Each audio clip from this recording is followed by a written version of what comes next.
Good morning, Illini. Welcome back. This is Healthy Illini Podcast. I am your host, Matt Schrock, and I'm excited to have you here with us. Today is a little bit of a different one for us in that it's kind of a broad subject and a broad topic, but it's one that's near and dear to my heart and also to the guests that we have with us today. But we're talking about student affairs here at the University of Illinois, which McKinley Health Center is a part of, as well as many other units on campus. And I've spent my entire time at the university as an employee in student affairs, and so I have a great love and a great respect for it.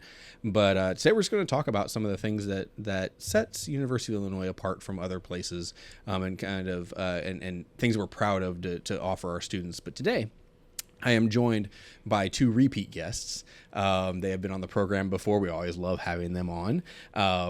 And first up is the Vice Chancellor for Student Affairs, Danita Brown-Young. Danita, thank you so much for coming back. Thank you for having me. And we're also joined by the Interim Assistant Vice Chancellor for Strategic Operations, Chantel Thompson. Chantel, thanks for being here. No, thanks for having me. And you are repeat guests, so I'll just kind of plug that real quick. If you're listening, you haven't heard them before, go check out episode 20, which seems a while ago. That was December 21. We've been doing this a while.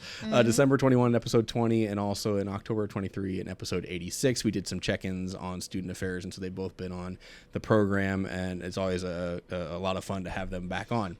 But today, like I said before, and I said in the beginning, I love being a part of the University of Illinois. I grew up not far from here. I've always loved the campus, even as a teen in high school. And but now coming back and being here as an employee, I love being a part of that student journey and that experience. It's one of the reasons I love being part of student affairs because we focus on everything that's not. I don't want to say we focus on not academics, but our focus is everything outside of academics as well. We really try and do the full picture of that. And we know we have great academics here at the University of Illinois. You can see it on all kinds of studies and all kinds of rankings and lists and stuff. We are blessed to have such good academics here. But there's a whole side of this university that not everybody's real familiar with, and that's student affairs. And that's where we talk about it. You learn just as much, sometimes more, outside the classroom than you do in the classroom. And that's where we get to play. We get to have fun being a part of that experience. And I know I'm biased because I work here and I love working here. But even when we go to other places. I know, right? When we go to other places and we tell them a little bit about the university, there's often a shocked look of, oh, wow, you guys do X, Y, and Z, or you have that as well. And how do you pull that off? And people are really engaged with the things that we do. So it's not just bias. There is some evidence of that. So where I want to start with, because you're both in unique positions to speak on this, but in the landscape of college, of higher education, what are some of the things that make student affairs at the University of Illinois special? And that's a wide question. That's a big question. I'm like, that's a lot. But our jumping off point is that what kind of thing would come immediately to mind for you that kind of set us apart from other opportunities that students might have? I think for me, first and foremost, it's the people, right? We have people who are caring. We have people who are talented. They're smart. They're very innovative. They try to meet the students where they are. And when we look around our campus, we do see so much diversity. And I know sometimes diversity is a buzzword, but we truly do have so many different people from backgrounds, race, ethnicity, genders, maybe religious affiliations, whether they grew up in a small town or maybe they grew up in a large urban city. And so I think that makes our campus very unique and special, but not just that it's diverse in numbers, but it's inclusive. We really strive to be respectful, make sure people are well represented, they're at the table, they're engaged, they're connected. I mean, there's an endless amount of possibilities for people to get involved with. And, again, it's the people who kind of help create that. So not just the staff, but it's the students too. It's all of our partners, it's parents, it's alumni, it's friends. So it's a comprehensive area of student affairs that's always pushing and striving to improve wherever we need to be, and to be flexible, I think, and to be adaptable to what's happening around the world and being conscious about what's happening around the world, so that we are supporting students, that we are, as McKinley says, keeping them well to excel, right? We're really focused on what it means for students to be successful, and that's defined by that individual student. So providing them the necessary means to be successful in their own way so that they can thrive academically and socially. And you mentioned innovative, and I want to talk about that for a moment, because one thing I want to ask for you as a leader of this whole student affairs side of things is that you mentioned that it's not just diversity for diversity's sake. It would be very easy to be like, okay, I'm checking boxes off. We have this and this and this. We're very diverse. Mm-hmm. But I know from interacting with you, seeing your leadership and things like that, it's not just saying, okay, we have diversity. Now, how do we leverage that diversity, and how do we use that diversity, and how do we make that functionally matter to our students? It's not just figureheads. No. You know, it's that engaging of, okay, we're going to meet you where you are, and this is how we're going to do it. So how do you approach that? Because that's difficult.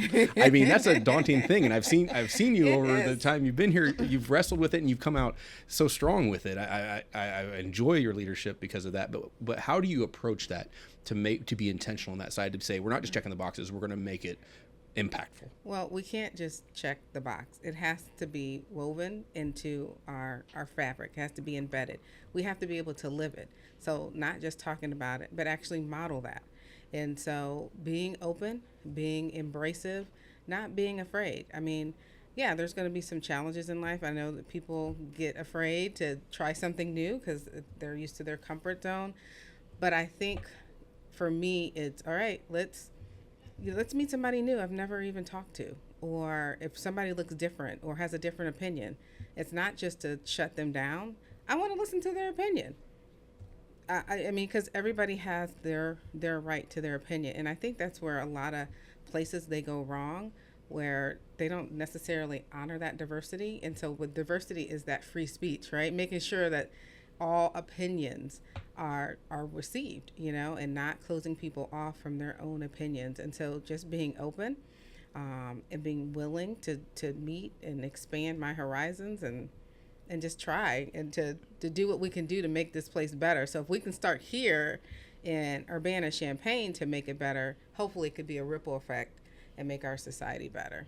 I say that to students all the time, but like the student committees I work with, I talk to them about the idea that I hope that they take the things that we share, we instruct, the information we have, they take it out and use it, because they're going to touch people that we'll never come in contact with. Right. You know, they're going to walk in circles that I'm never going to sniff. And if I did walk into those circles, everybody look at me weird and be like, you don't belong in this one. Because there's certain dynamics and demographics that I just don't relate to. And that's okay, because together we all put that together. And so that's really the purpose of it, is to invest, and so that they can then go and thrive and impact and all the things everywhere else. It's really about us making that impact, right? We're trying to be impactful, not just relevant, but impactful. You know, we have great influence here at Illinois because we reach all over the world, and we really try our best to motivate people to be action-oriented, to be conscious about the community, to be purpose-driven, and to really share the talents. Just don't hide them, right? And stay connected to this institution. But it's about how do we make a difference and an impact in our world. So I want to backtrack just a little bit, because we've mentioned student affairs. We've talked about student affairs. You can listen to the other episodes and you can hear some more about this. But for this one, you know, we're talking about what sets Illinois apart. Part is that we have such a vast and wide variety in our student affairs of different units. So would you want to share a little bit, but just to give a little background, what do we mean when we say student affairs? What are we talking about as far as the specific unit? Not all the units, obviously can't list them all, but I mean, just like give an idea of what we mean by that when we're talking about different units. Yes. So student affairs at the University of Illinois Urbana-Champaign is large. Yes, we are. I actually came from the academic side of the house before coming to student affairs, and did not realize the depth and breadth that student affairs offers, the experience students can have here, and the services. So in student affairs, there's about 1,300 employees in student affairs. Those are professional employees, but we also have an entire cadre of student employees, a tremendous amount of student employees that we absolutely partner with and value, and they bring a lot to the experience that students have as they move through our facilities. We have 14 different units and over 40 different departments. So everything ranging from McKinley Health Center, obviously, counseling center, campus rec, the union, all kinds of different services, from things like the dean of students to student legal services. People don't even realize that we have student legal services. Things to help them with contracts for their housing, all kinds of things. If there is an aspect of your life as a student that you need to move through and you need help with, there is someone in student affairs here that can help you. You know, one of the things I've heard a critique of high school education in the most recent years is students come out and say, you know, they've got to figure out their insurance, they've got to write a check, or they've got to do their taxes. And they're like, no one taught me this. Why didn't they teach me this? You should teach me this. We strive to have people here that can teach you this. Yes. You know, these are the things like, you know, you're talking about contracts with housing and things like that. And we've had them on. If you search our programs, you can search for apartment hunting. We've had that conversation that there are people here on this campus that want to help you walk through those first things, because we understand you've never done this, and this is something new, and this is something uncertain, or something you have questions about. That really, I feel, is one of the underlying unspoken things of student affairs a lot of times, is that we come with the approach that we want to answer the questions that are being asked, or they don't even know they should ask, is kind of the idea. And so we constantly, like, what questions are we not asking? What things are they not aware of? What things do we need to educate on? What things do we need to market better? What things do we need, you know, these types of things. So talking about those kinds of units, that's a big deal. And it comes back to what you said, Danita, about the people that we have. We have people that want to that want to interact and want to support students and things like that. So a couple things that we've had on recently, I want you to kind of talk about your philosophy on this. For one, the cultural houses that we have. And I know you've done a lot of work with promoting and supporting, and, you know, where are the areas that we need to bolster here, so they have, because we want students to have a home away from home.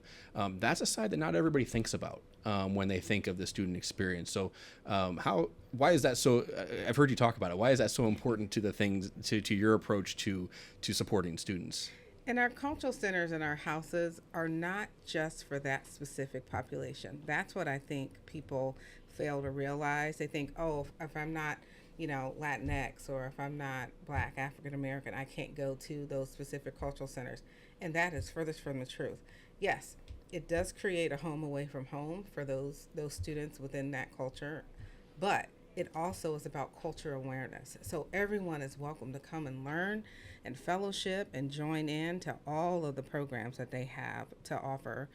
And we want them to. We absolutely want them to. And I tell you what, it is definitely proven, because the cultural centers are constantly overflowing. I mean, they can't even fit people within those centers. I mean, over half of them need new centers, but that's a whole nother conversation. It is. They need larger facilities and spaces, because so many people want to gather there, right? So it's not just our students, which are our priority, but community members also want to come. And it's nice to see collaborations between faculty and students wanting to do programs within that center.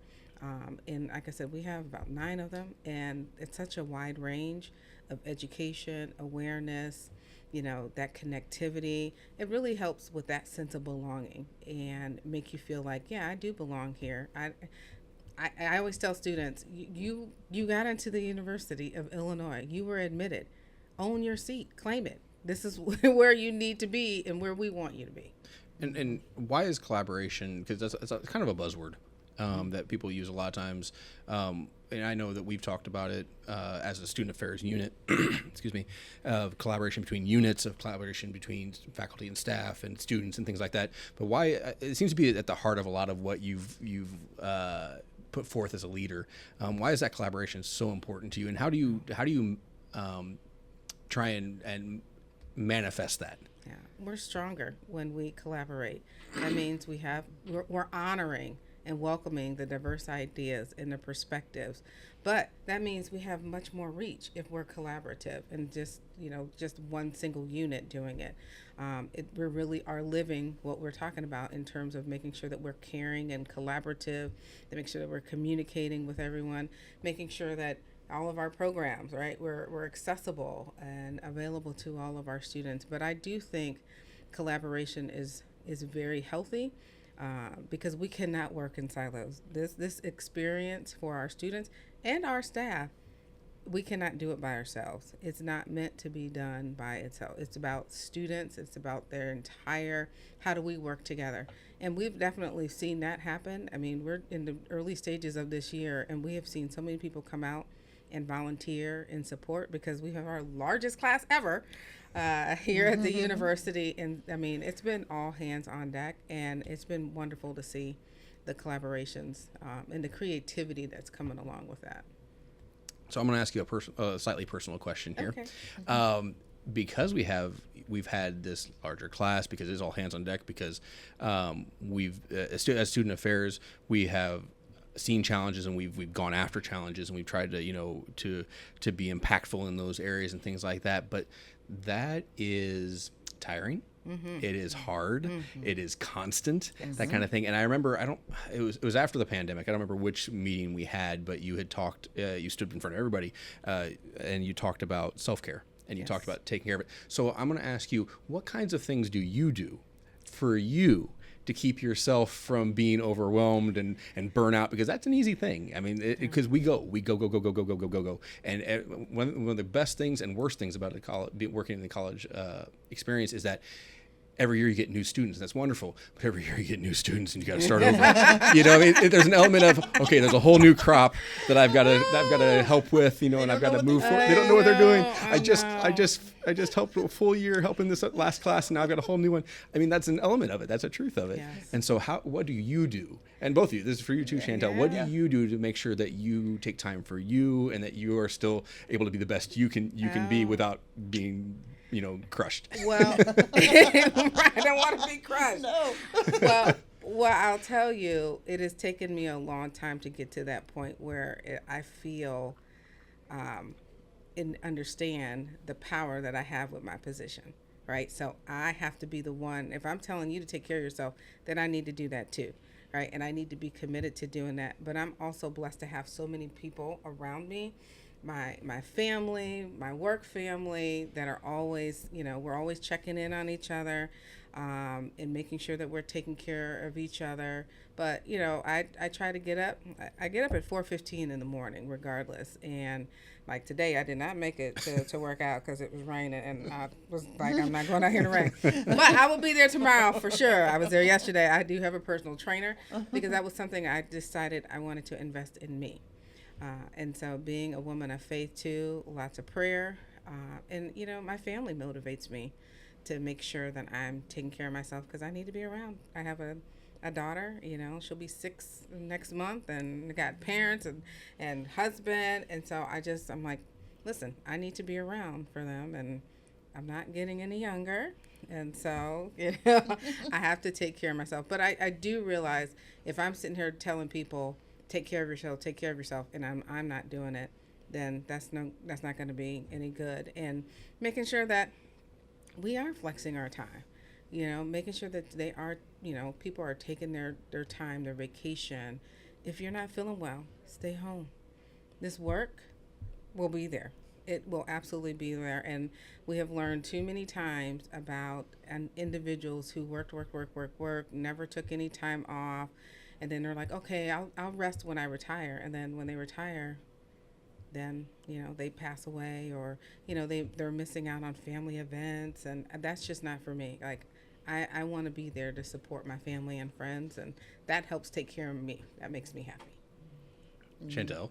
Right. So for me, I am the opposite. 4:15 does not come. I'm snoozing at 4:15, my friend. 4:15 comes once a day. We know our team members. We know which ones are the early ones, which ones are the late ones. Yes. So I'm the late one. You so for me, because it is go, and there's a lot of things that happen that people don't really realize how go it is, that it can be challenging to find me time, to find that time away. And you have to be intentional about it. We have a tendency to be really driven, go all the time, and taking time out to do things like spend time with my husband. My kids, I have 4 children. They're all grown down out of the house. I have 3 grandchildren. I want to spend time with them. I want to spend quality time with them. I want to be there when I'm with them 100%. I think the being present is the thing that I struggled with, because we are go all the time, and we're attached to our phones 24/7. So our phone would be popping with texts all the time as you're sitting there trying to have dinner with your folks, right? Knowing that it's okay to turn that phone over. Like, is that and be Danita like, texting me take it. again? Like, again? I What's know. happening? Every time I go to dinner, she's texting me. I know. At the appetizer. No, I know. Every time. No. Sorry. But but it's okay. But the people that the people you love and the people that you want to be with deserve to have all of you as well, and you deserve that too. So carving out time for that special me time helps. My husband and I watch a ton of movies, tons and tons of movies. He actually collects Blu-rays, so he has hundreds and hundreds of them. So we'll sit down and we'll watch movies, and that's just kind of downtime, and it's fun. And since I am a late person, so I'll go to bed at maybe midnight. Sometimes it's 1. For me, that's my own personal. I told you she's late. time. She's I'm the late night person of the crew. I'm the early bird. I am the late person. So for me, that's my time. I'm cruising the YouTube. I'm on my phone. Pinterest is a horrible addiction. All the things that I think I'm going to do that I never do. Those kind of things. But just trying to find a balance, and then trying to be more healthy, health-wise, picking up yoga practice for me. It not only is it stretching out the body, because I'm not getting any younger either, which is great, but helping with the stresses that come, trying to find ways to center my body and my mind, so that I can be the best person that I can be when I show up at work and when I'm with my family. And see, the reason I asked, and you have a treadmill in your office. I do have a treadmill in my office. Oh, okay. Yes, so that was the commitment. I was like, I'm going to get up. I'm going to move. All right. So I have a sit-stand desk, got the treadmill, and so lunch hours are the time that you will catch me on the treadmill, doing the walk-in, doing my sandwich over lunch. and see, the reason I asked this is because we talk about what sets the University of Illinois apart, and we say the people, and we say that we're diverse, and we're committed to finding that diversity and finding different voices. And one of the reasons I think that works so well here, and that we are continually moving towards better here, is because we are genuine in that we model who we are. That we can't stand back and say, hey, we're diverse and we have all the different things. Or, when we're telling students, you need to take care of you. You need to take care of you, but we're not doing the same thing. And so this just shows the genuineness of the people that we have and how it trickles down from there. That's, like you said, you started off with, you said the people make us stand apart. I think that is a huge key, and that's why I wanted to share, because I think it matters to students that they see, hey, we're human too. That we're being real with them, that we have highs, we have lows, everything in between, and we're going to walk with you through it. We're not just standing and telling you how you need to do things without modeling. We're trying to do both. And so that's why I think it's really important to share those kinds of things. And I've seen that in your leadership through the years I've been here, through the years you've been here. I've seen that leadership over and over again, and it's not something that's always publicly seen, and that's why I kind of wanted to highlight it today a little bit, because I really think it's a huge asset to what we do here. So before we close, one thing, I'm going to put you on the spot one more time. As we are now in the start of the fall 2024 semester, which is wild to say still, I say it every year, it's like, man, how do we get to this year where we're in 2024, fall 2024? But in this coming year, and you don't have to go into specifics or anything, but is there anything on the horizon in student affairs that you're like, hey, this is an initiative we're trying to push, or this is a concept that we're trying to, because at your level, you're giving the concept that then materializes in different ways in every unit that comes out. But there's a central theme kind of thing. So is there a central theme for this year that you're like, hey, this is what we really want to focus on, how we can improve or get better or convey to our students and show to them that this is an important thing? I think there are several things that we are really trying to underscore, and one is well-being. We want people to understand the whole spectrum, the whole wheel of well-being. It's a complete wheel when you're talking about physical, mental, the nutrition, the environment, looking at your financial picture. You mentioned that earlier. We have a student money management center here to help students. And even with our faculty and staff, there are resources within HR that can help. But looking at that overall wellness and well-being is very important. I would also say making sure that people are respectful. And we had shirts at our division kickoff meeting that said, be kind. everyone is fighting a battle you know nothing about. And that is true. Like, and everyone wanted one of those shirts. And everybody wants Everybody one of those saw shirts. it and We're said, still working on that. I want We're that working shirt. on it. We're working on it. Because We're it working was on such a it. great message. Yeah. Everybody who came was like, I want one of those shirts. Yeah. It's so true. Yeah, we all are. And, you know, we can come to work and we can be good actors and actresses, you know, but we still have personal things that go on. Just because we show up at work doesn't mean we're not thinking about a family member or a friend that might be going through something, or your own personal battle that you're going through. And so making sure people are just a little bit more conscious and aware that be mindful of how you interact with somebody, and you know, just give them that level of respect. And then we're also talking about free speech, like, and what that means. And yes, sometimes it can be hurtful, sometimes it can be offensive, but yet it is free speech. And then how do you deal with that? If it is, you know, personally offensive to you, if you do feel hurt, how do you deal with that? Yeah. Yeah, and I've seen those things. Again, we had that meeting a few weeks ago, and there was the things you talked about already. You know, and so I knew there was some of them there, but I just really appreciate that there is that central theme, and it's always such a thoughtful and engaging theme. A messy theme in a lot of ways, and I appreciate those, because relationship is messy, right? Yes. Yes. And it's you know, that's the side of the student life that's difficult sometimes, because when you go into the academics, not always, but oftentimes you're teaching a concept that's pretty well agreed upon in most things, and it's pretty well set, and these are the parameters, and this is what it is. When we start talking into relationship, there, you know, everything is fuzzy on the edges, because there's always, and it's all personal interaction. And so when you pick a theme that is difficult, I appreciate that, because I'm about tackling the difficult conversations and things like that too. So so I appreciate you sharing that today. Again, it goes by so fast, but I just really appreciate you both coming in and talking about, you know, some of the aspects of the University of Illinois that make us unique, that make us strong, that make us proud to say we're from the University of Illinois, and we're able to stand up in front of people and say, this is where I am and this is what we do. And it's always with a sense of accomplishment and a sense of pride and a sense of eagerness to get back into it. These conversations get me fired up again to go to keep going. We're happy about that. Yes. So Danita, Chantel, thank you so much for coming on the program today. I really appreciate it. Thank you. If you're coming to the University of Illinois, we often say that you will find a home away from home, and it's not just because of a place to be, but it's a place where you are seen. It's a place where you fit. It's a place that you belong to be here, that you've earned your right to be here and your place to be here. And then we want to come alongside and help you find whatever you're looking for, and whatever you have questions about, or whatever your personality is, wherever you feel like you fit, you can find something or someone that aligns with that here, because we do have such a huge student affairs experience, student affairs units. There's very, very little that we cannot speak to or touch on, and if we can't, we want to know about it, because we want to try and improve in that too. So if you have any questions, if you have any concerns, if you just want to know more, if you want to engage, you want to connect, please reach out to us here at Healthy Illini at McKinley Health Center, any student affairs unit. We will be happy to connect you with who would be able to walk alongside you with whatever your question or your comment is. And if we don't know, we'll find somebody who does. But we want to be here. We want to be a part of your journey. We want to be a resource that can help you be the best you that you can possibly be. And it's exciting for us to see that and to see you thrive. And that's really what our goal is. But thank you for joining us today. You are on a personal journey no matter where you are in it. You are important and you matter. Your health and wellness are important and matter. And we are here to keep you well to excel.